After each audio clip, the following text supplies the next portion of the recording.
make a significant investment in the market, or is it just too early stage for them to do that? Yeah, no, not early stage. It's just that like it doesn't make sense to like.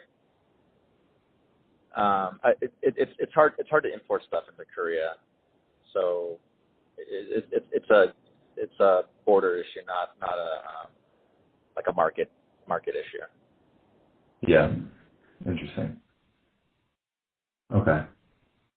Yeah, I mean, it seems like Europe too is also much more on that kind of the wallet style case as well. So maybe that's just something that it'll finally catch on in the U.S. at some point or another. Yeah, I mean, like we tried doing both. Like, I mean, carry a lot of the popular styles in the U.S. And yeah, for some reason it doesn't catch on. And similarly, like the plain, boring protective case or the black cases in the U.S. that are so popular don't sell at all in Korea. So yeah, very different market preferences. Do people there, are they willing to pay similar price points as they do in the U.S.? Yeah, we've seen it, and like for second Otter, or I mean for Otter at least, we've seen similar pricing. Actually, sometimes more because brand is more important because fakes are branded fakes are more prevalent over there. So customers will pay more for authenticity, and yeah, I mean I've seen some outrageous case pricing that wouldn't fly in the U.S. Interesting. Okay.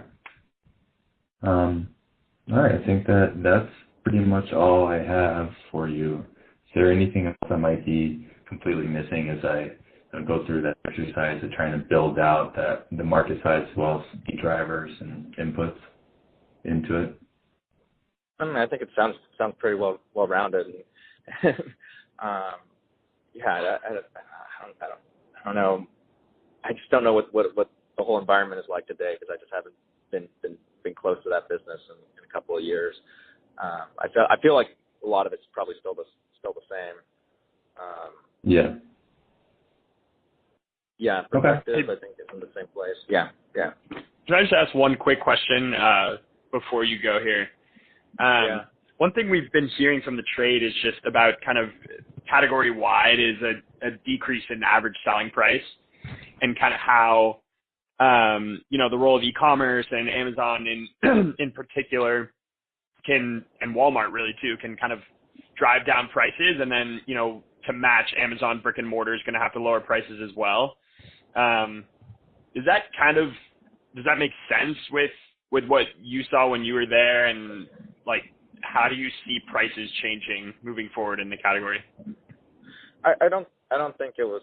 I never saw a sharp inflection point. I think that's just a complaint that everyone makes every year about Amazon. and yet for some reason, like our average selling prices, our ASPs are either the same or higher in some segments. Or so I think it's just a common complaint by others in the industry against Amazon. I haven't seen any major inflection points to suggest that there's actually like Amazon's made a big pricing change and suddenly prices drop 10% across the board. I haven't seen anything like that. Okay, makes sense. Yeah. Hey, to that point, when the brand tries to enforce their MAP, right? So let's say, I don't know, Otter says that, hey, I'm selling my newest case for $40. I want you to sell it for $40 too. Yeah. In that they're able to bypass distributors or whoever else, are they then just being like, hey, we need you to be at that $40 price range. We're willing to give you the same margin that we would anybody else or a little bit more in order to maintain that? Or just given that you have lower costs and whatnot? Is it that kind of game for them? Or? Yeah, it's a dance. I mean, Amazon as a policy wouldn't follow MAP. We certainly wouldn't follow MAP in cases, in accessories. It's just not that important of a category where we'd actually consider entering into MAP agreements. That being said, there's always exceptions, and there's always different ways, like you might suggest, like maybe Otter will give us the Best Buy SKU if we Agreed.